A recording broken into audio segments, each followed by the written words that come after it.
الحمد للہ رب العالمین والصلاة والسلام علی سید المرسلین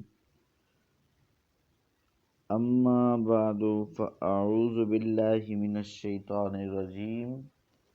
بسم اللہ الرحمن الرحیم۔ سبق نمبر 2، حروف مرکبات۔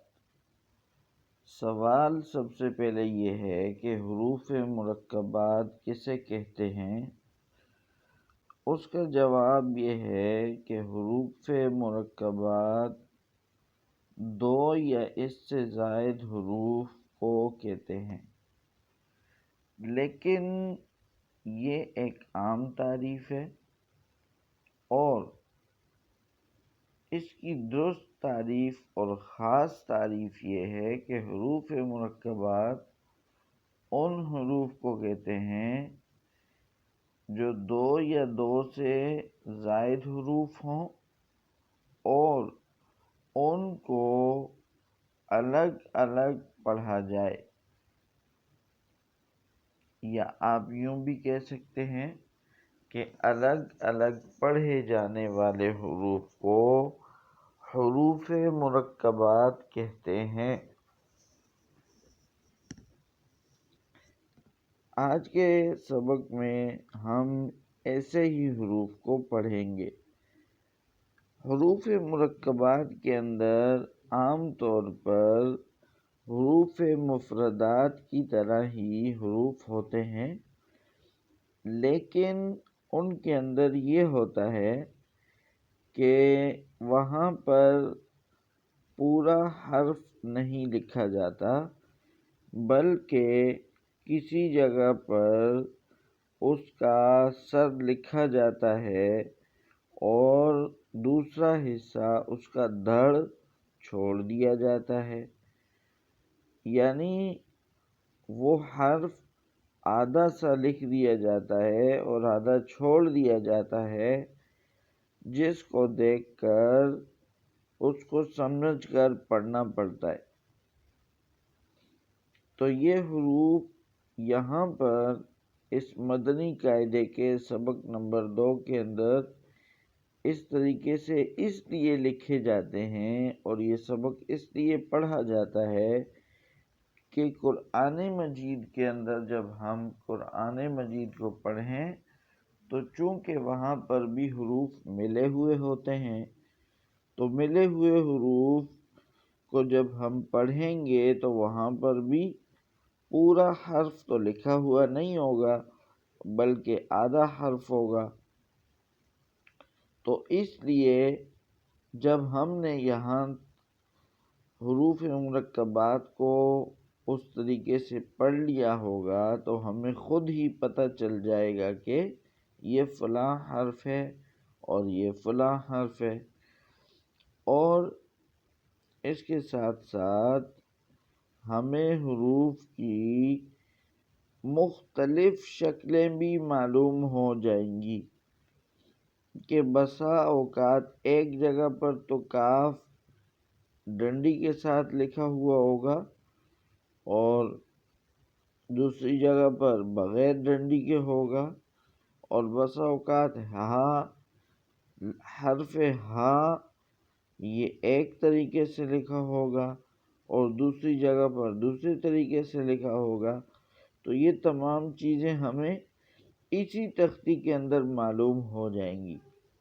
اس کے بعد سبق شروع کرنے سے پہلے ایک اور مختصر سی بات یہ ہے کہ یہ جو تختی نمبر 2 ہے یا سبق نمبر 2 ہے، اس کے اندر یہ جو حروف مرکبات ہوتے ہیں، ان حروف مرکبات کو بھی اسی طرح اسی طریقے سے کھینچ کر پڑھیں گے جیسے کہ ہم نے سبق نمبر 1 کے اندر حروف مفردات کو پڑھا تھا، یعنی جن حروف کو ہم نے وہاں پر ایک الف کی مقدار کھینچ کر پڑھا تھا، تو یہاں پر بھی ان کو ایک الف کی مقدار کھینچ کر پڑھیں گے، اور جن کو وہاں پر 5 الف کی مقدار کھینچ کر پڑھا تھا تو یہاں پر بھی ان کو 5 الف کی مقدار کھینچ کر پڑھیں گے۔ تو چلیے ہم اپنے سبق کا آغاز کرتے ہیں۔ سب سے پہلے الف، الف، اس کے بعد لام، الف، لام، الف۔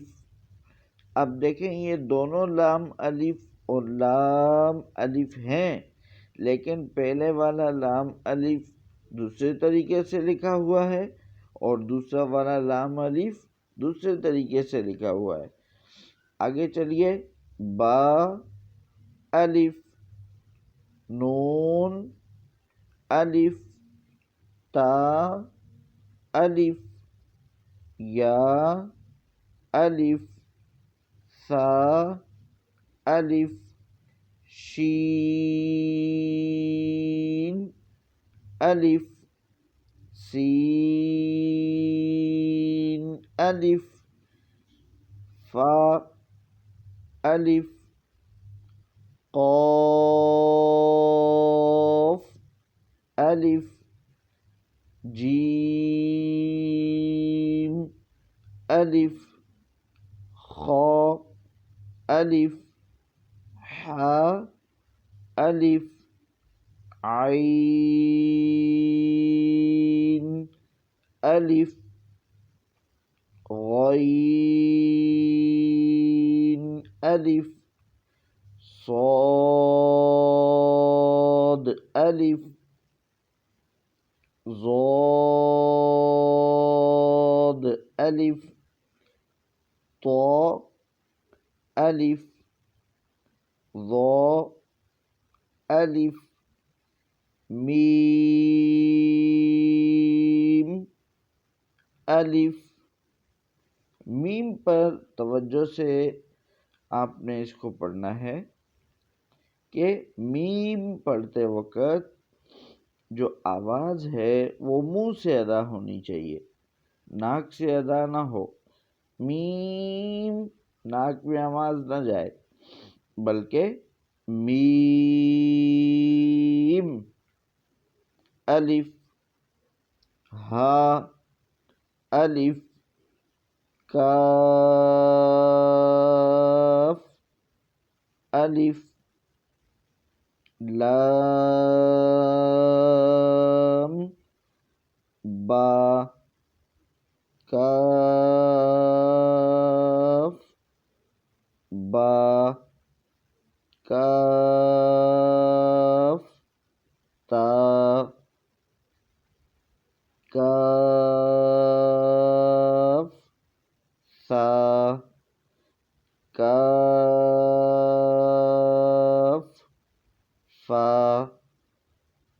طا، با، سین، لام،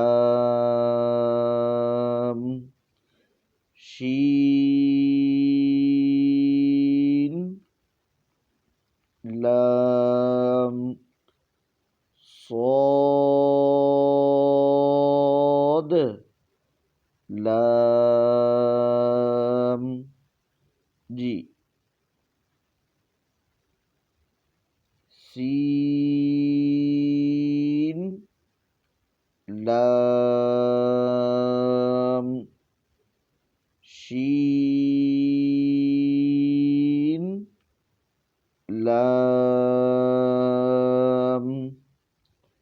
صاد، لام، ضاد، لام، فا، لام،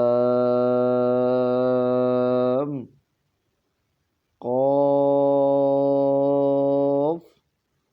لام، عین، لام،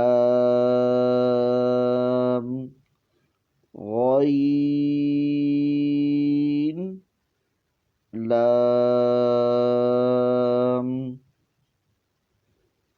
کاف لام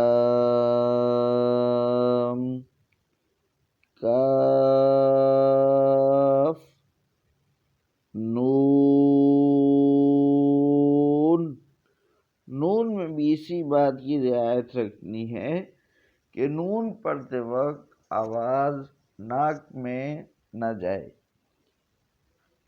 اس کے بعد ہے تو نون ظا نون. دیکھیے آپ توجہ فرمائیے کہ میرے نون پڑھنے میں آواز ہو رہی ہے نون نون، یہ غلط طریقہ ہے. نون اسی طرح پیچھے جیسا کہ میں نے آپ کو بتایا تھا میم میم، یہ غلط طریقہ ہے. جی آج کا سبق یہیں پر مکمل ہوا. الحمدللہ رب العالمین.